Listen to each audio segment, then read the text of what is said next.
Welcome in to the latest episode of the Ben and the Pitch Soccer Podcast. I'm your host, real_G Warner, across all social media platforms, including patreon.com. Fuel my plays across all sports. We are 15, 8, and 2, 65% so far on the ultimate best bets, the end of show best bet I smashed together from the leagues I cover. Tonight's episode, we will be going through the English Premier League and Italian Serie A, as they are the only two leagues finishing up their season in the calendar year 2025.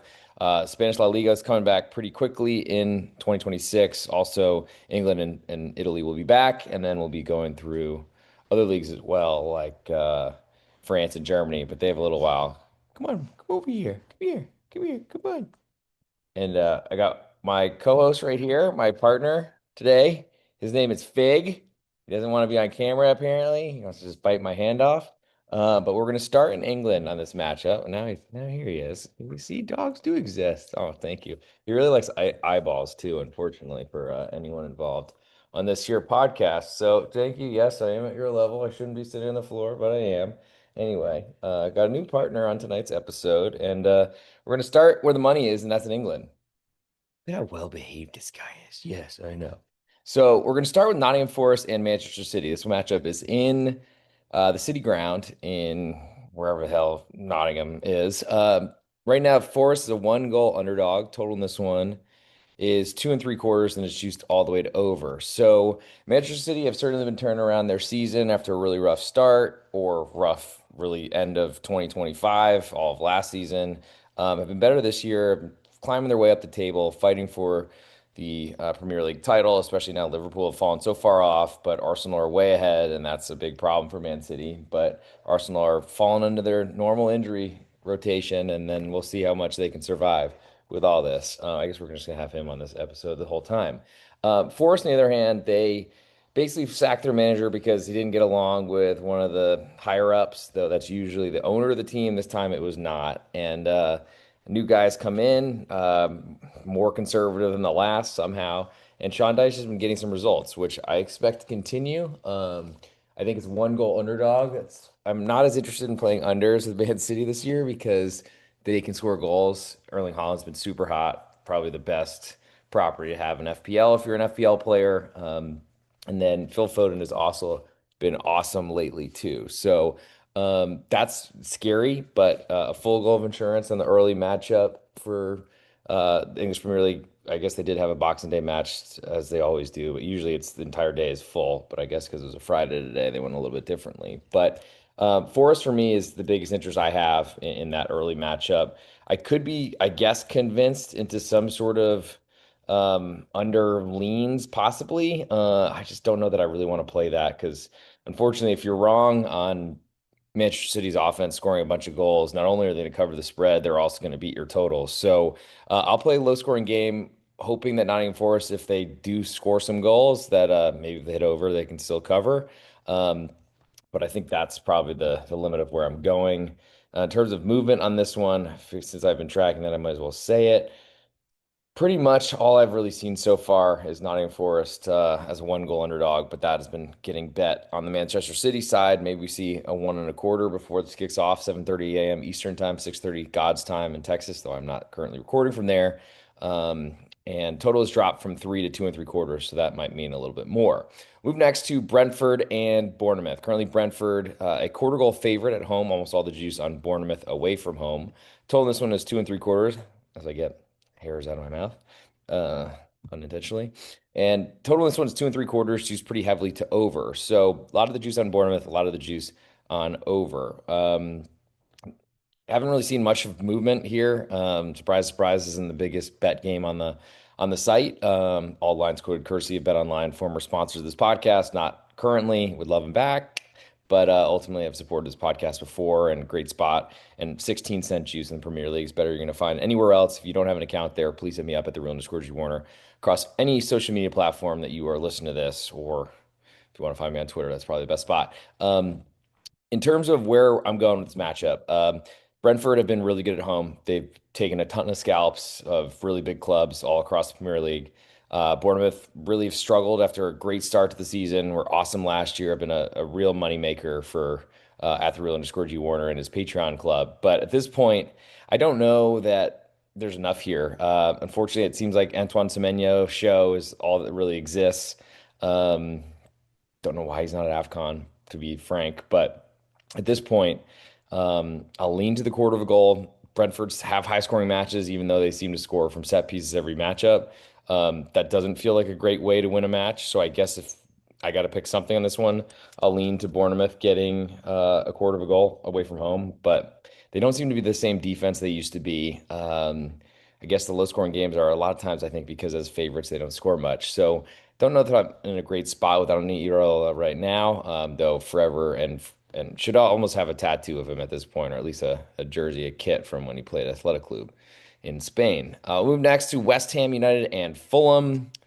In this matchup, we have West Ham a pick 'em right now. Literally every cent except for one of juice is on the road team Fulham here.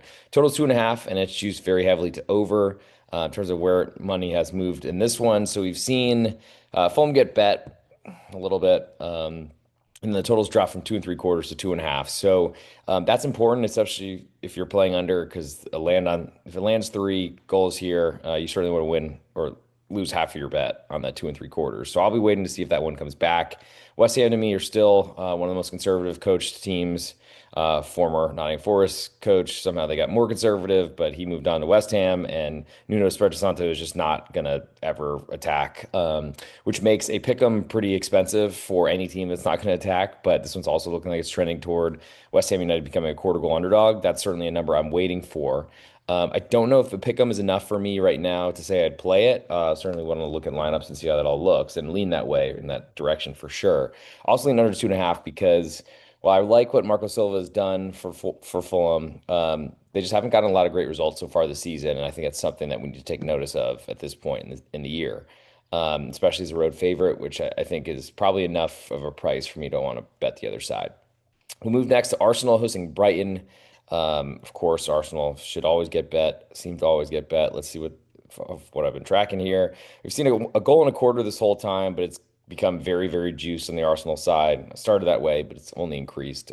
Wouldn't be surprised if it's 1.5 before kickoff, 10 a.m. Eastern Time, United States. Total in this one is currently 2 3/4, juiced all the way to over. We've seen the total fall from, let's see, from 2 3/4. Well, it hasn't really fallen. It's stayed the same. Had a couple cents of juice added to odds added to the Brighton side, and Arsenal has gotten more expensive. Every match they play, they dominate. Most of their goals come from set pieces. Doesn't seem that defenders being out really matters to them because no one really shoots against them ever. Brighton, I'm sure, will be forward thinking, front footed, and that's certainly scary. You don't want to give any sort of openings to Arsenal. But I also think at this point, maybe Fabian Hutzler is going to try to do what everyone else does and try to keep us as low scoring as possible, get a counterattack, and somehow shock the world, shock Arsenal all in the same little punch. Um, I don't see a lot of goals here. I think Brighton away from home, I haven't really trusted them to score goals in a while. It seems like the Danny Welbeck show, and that's about it. I think under 2 3/4 is very interesting, and I think we'll see 3 before kickoff, and that's certainly a key number and one that I'll be waiting for or ultimately paying up for juice-wise to get that push on 3 if it lands there, though I don't expect it to. I think an Arsenal 2-0, 1-0 win sounds very, very likely. And then you're potentially winning both side and total if you play the road underdog, but I think I'd be more comfortable in just the total. Move next to Burnley hosting Everton. Currently, Burnley half of a goal underdog right now with all the juice. Total in this one is 2 1/4, and it's used pretty heavily to over. Now, where has this number moved? So currently, Burnley at that half of a goal underdog. They were always that way, but they've gotten a little bit more expensive. So we'll see if that number kind of sticks around. In terms of total, we've seen some over money come in. Not really surprised, but not a huge amount, just 5 cents in juice, which certainly does indicate that we might see this number climb, which it's a tiny total in the Premier League at 2 1/4. But at this point, it should be based on these two teams. Burnley can't score goals.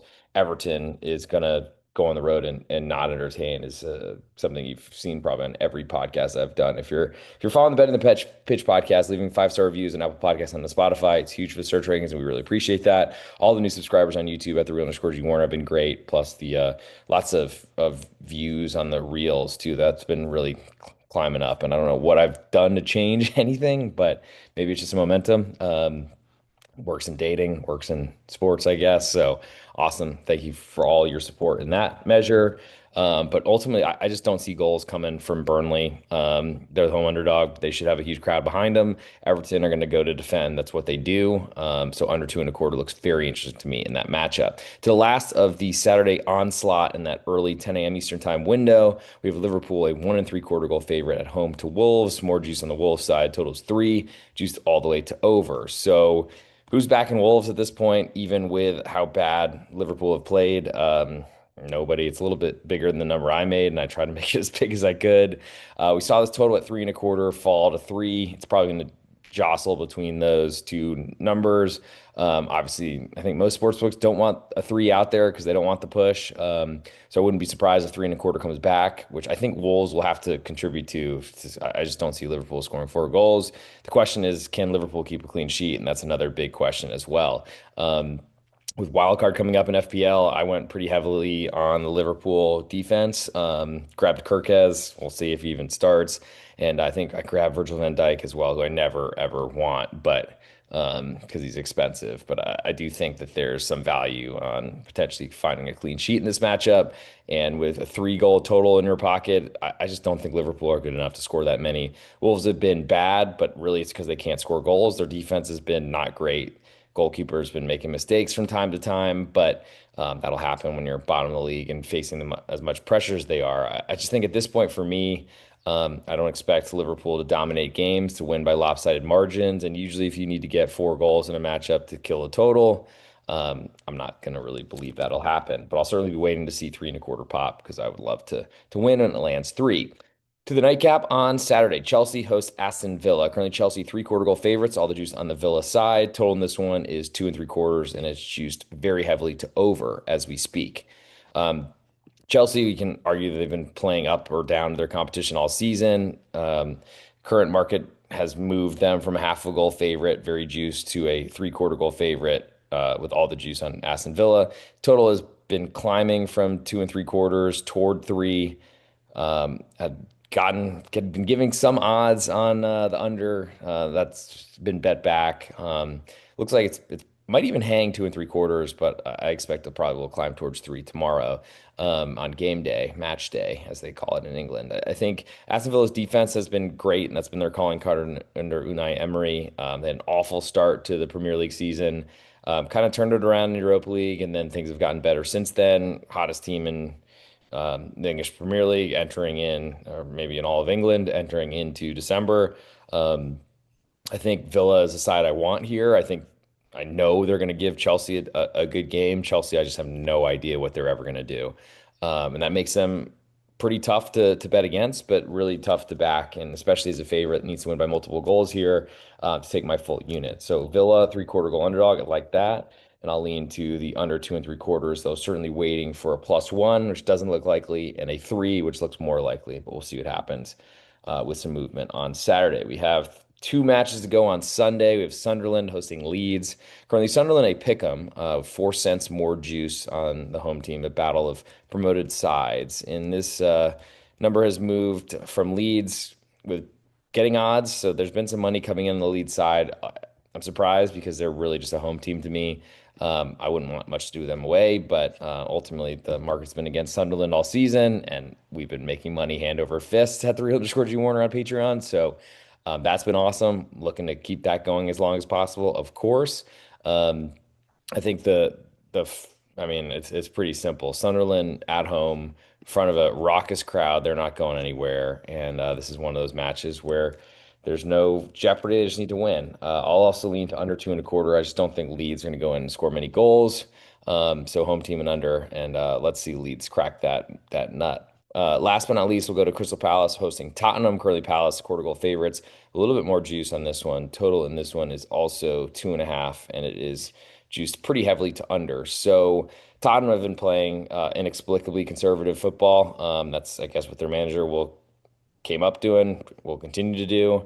I don't like them as a small road underdog here. Would love to get Crystal Palace at Pick'em. Would pay up a juice for that probably, just so that if it does end in a draw, we push. And I think under 2.5 goals is a little bit less than I made it, and probably makes sense based on just a doubt in Tottenham and how they're going to play football. I just don't think they're going to attack much, and that works for them probably better as an underdog away from home. But at this point, they spend so much money in their club that it's hilarious how inept that whole management, everything it's been, and they've literally even had their main guy move on. So it's hilarious to me at this point. I mean, to under 2.5. And for my ultimate best bet from England before we get to Spain, or excuse me, before we get to Italy, let's go with that Burnley under 2.25 goals. We'll certainly be holding out for a a half to pop, but even if it doesn't, I'm not so concerned about that. Okay, let's check our audio, make sure everyone is on board. We're hearing everything, no complaints about audio issues. So we'll move on to Italia. So we'll move to Italy. We'll start in an early matchup, 6:30 Eastern time, 5:30 Central time. Parma hosting Fiorentina, and actually Parma's been not getting back. Fiorentina's been getting back. I thought we were going to lose a quarter of a goal underdog on Parma. It looks like we're about to sort of even odds in that one, minus 111 to minus 109. Total in this one is 2.25, and it juice split also in this one. So not a lot of, I guess, belief on what I was expecting. We've seen the total pretty much vacillate, go in both the directions, but there's definitely been some money coming in on Fiorentina, and I don't really see why that would occur. I mean, they have an incredibly awful start to their season, so I guess can't get much worse. Parma can't really score goals, so that's also helpful. I don't believe that Parma should be this big of an underdog at home, where a goalless draw at that is a winner on both sides, and I think I really like both of those angles. We move next to Torino, hosting Cagliari. Currently, Torino a half a goal favorite. Almost all the juice on the Cagliari side, the visitor. Total is 2.25, juice pretty heavily to under right now. That reflects, I think, how I see this match going. Torino have not scored goals for 5 seasons now. Certainly not this one. New management. I'm not really sure much has really changed. Players haven't really changed. I'm not really sure they've had a ton of money to invest. Cagliari are not a great offense, and they certainly are. They look a little cheap as only half of a goal underdog away from home, but they're going to defend. I just don't trust Torino to score goals. Certainly like under, we'll be thinking more closely about the underdog. We'll move next to Lecce hosting Como. Lecce have been in the league, I think, far longer than anyone was expected. They're three-quarter goal underdogs to a relatively newly promoted side in their second year in the league. Total is 2.25 in this one, and we've seen a little bit of movement towards over. We've seen Lecce climb from half a goal underdog getting odds to now a three-quarter goal underdog with a lot of juice, and it probably should be that way. I just don't see goals coming in this matchup. Como have been supposed to kind of set the standard and be the aggressor in all their matches. It just hasn't really been happening. And so Lecce, three-quarter underdog, sign me up. Also like the under 2.25. We'll move next to Udinese hosting Lazio. Very expensive. Udine quarter goal underdog right now, which I imagine just pick them throughout the rest of the marketplace, but would be a value if you're expecting Udinese to potentially draw at home. Total in this one with Lazio on the road is 2.25, juice very heavily to under right now. Could see this fall to two. I just don't think we see that happen because still feels like a really low total in Italian matches, though we've seen so many days with so few goals scored. Um, I don't really believe that Lazio are as bad as the market has thought they were, but I do think a road favorite is a pretty expensive price for them, especially how they've been treated all season. So I'm interested in the home underdog getting a quarter of a goal, lean to under 2.25 as well. I feel less good about Udinese unders at this point after watching them for years, but I think I like the home underdog more in that matchup. To the nightcap on Saturday of Pisa hosting Juventus. Currently, Pisa a one-goal underdog. All the juice on the Juventus side. Totals 2.5, and issues very heavily to under. Um, Pisa have not been able to score goals, but with a full goal of insurance, they are in a great position to take a home match, get a result potentially, maybe without scoring, but it's probably unlikely to expect a complete goalless draw here. With that said, Juve change managers. Things have been better under Spalletti, but I'm not sure they're still great. I expect the Juve defense to be good, which probably means that under is a more interesting play than backing Pisa. Just I'm not sure they can score, but I do like the +1, like it more when it climbs to 1.25, which I expect it will. And that's probably I mean, I'm interested in playing both of those at this point and potentially speculating against a Juventus offensive masterclass. Moving to Sunday, we'll start with AC Milan hosting Verona. Currently, Milan, a 1.25 goal favorite with more of the juice. Total in this one is 2.5, and it's juiced all the way to over. Verona have just not shown they can score goals at all this season, many seasons in the past. With that said, I think Milan are going to be one of those sides that win 1-0 matches for a long time. That's what Massimiliano Allegri, their manager, wants to do. We'll see when that ends up happening, but at this point, Allegri ball is coming, and if it hasn't happened yet, I'm still betting it will. Moving next to Cremonese, hosting Napoli. Currently, Cremonese, a 1 goal underdog. All the juice on that home team. Total in this one is 2.25, and it's juiced all the way to over. So, not a lot of movement there either. I think at this point, there's still a lot of interest for me in Cremonese. They've played very competitive football so far since returning to Serie A, top division in Italy. I'm not necessarily sure that I am as afraid of Napoli as I was. I don't know that I really was last season, even though they won the Scudetto, but they have not been able to score goals, and I don't really expect them to. Move next to Bologna hosting Sassuolo. Currently, Bologna, a three-quarter goal favorite, almost all the juice on the Sassuolo side. Total in this one is 2.5, and she's very heavily to under. And now here's the question: is that Bologna balancing playing two extra matches in Saudi Arabia while Sassuolo was playing one in Serie A, how that does to their legs and what that does to their talent and ability. I think Bologna have been great with how like their depth has been awesome. I do think that Sassuolo are about the right price right now. There does seem to be some money coming in on Bologna. I think at +1, I'm interested in adding Sassuolo. Probably look to under there as well. But until I have that, I'm probably satisfied with letting this one go, as I don't really want to fade a really good Bologna team who I backed all over Saudi Arabia last week. Move 2 matches left to go, and we'll get to ultimate best bet. Atalanta, half a goal underdog at home to Inter Milan. Total in this one is 2.75, and it's juiced more to the under. I know, I mean, I'm on record for years and years of saying that Inter Milan are by far the best club in Italy, and I stick to that.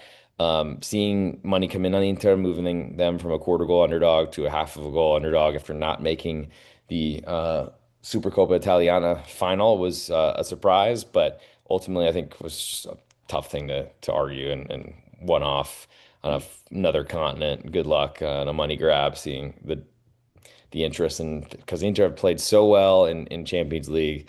We're one of the last perfect teams, if not for absolutely getting completely screwed at excuse me, at Atletico Madrid. Um, but that I'll leave to the side, I guess. Atalanta, they were not good, got the wrong manager in to replace Gasparini. Things have improved if they got another, should have been hired or should have been retained at Fiorentina manager. And I like what Atalanta have been doing. I think every Inter match, I expect them to control, and that would be a low scoring matchup. 2.75 is a really big total, I think, for this matchup, which I think will be very low scoring. And for that reason, I think it makes that half of a goal move from a quarter to a half on Atalanta even that much more valuable. So lean to the home underdog and certainly to under 2.75. So we'll move to Monday and then we'll get an ultimate best bet and get out of here. Roma, three-quarter goal favorites at home to Genoa with a return of Daniele De Rossi, who had been only in charge of Roma for I think 4 matches before their president, some woman, had to step down after everyone called for her head after horrible mismanagement of that situation. Hilarious. In terms of the movement on this number, we've seen not a lot so far. Total's been the same, and the side has not moved either. So Genoa, I think until I get a full goal of insurance, I don't want to play them. Don't really trust them to score goals either. Roma with a total of 2 is tiny. Total is so much smaller than I made it. So there's probably not a lot for me in this matchup at all. But thanks for sticking around for the last matchup in Serie A, as Monday we'll figure out something to play, I guess, before we get to kickoff. In terms of the ultimate best bet, which I will marry and pick one against the Premier League, which there's a lot to like, I think, on this card. And ultimately for me, I think the Lecce Como, I don't see a lot of goals in that matchup, I got to say. And Lecce is a home underdog. I think we'll ride a pretty big crowd at home. So under 2.25 in that one is my biggest interest. But for the ultimate best bet, we are 12, excuse me, we're 15, 8, and 2. I don't know where the 12 came from. 15, 8, and 2, 65% so far year to date. And those that I've caught up on. I'm in December, so we're catching up, getting there. But for my best bet, will come in just 1 second. If you're not a member of the Patreon, patreon.com/real_G Warner, best spot for all my plays across all sports, including a really hot run after a really poor start to the NFL season. Didn't like the start we got off to, but it's been really hot lately. 4-0-1 last weekend. I'm going to try to keep that going in week 17. Also have college basketball coming out, podcast with Big East Ben. We're probably not doing, we didn't do one today because the schedule's so weak this weekend, but we'll be making one up next week. College football podcast out there with XXLante on Twitter as well. Also want to mention that I will be doing my own show coming out on pregame.com starting the new year. More details to come on that. Hopefully some more PR and things like that coming up as well. It'll be still workshopping a few things, but expect to hear about everything I'm looking at for the next day. Leans, plays, what I'm going to throw out there every night, and you'll be finding it on the pregame.com feed. You've always been subscribed to the Straight Outta Vegas or the RJ Bells, depending on which way they want to do it. Other than that, I think just check me out all across social media, trying to get as much content out there as possible, and tell me what you like. Feel free to leave some reviews. Likes always are really much appreciated, but 5-star reviews are huge on Apple Podcasts and on Spotify under the Betting Pitch podcast name. So for the ultimate best bet from England, I went Burnley under 2.25 goals, and I went Lecce under 2.25 in Serie A in Italy on this brief episode that we somehow made it still 26 minutes. For ultimate best bet, we are 15-8-2, 65% year to date. Let's go with Burnley under 2.25 goals at home to Everton.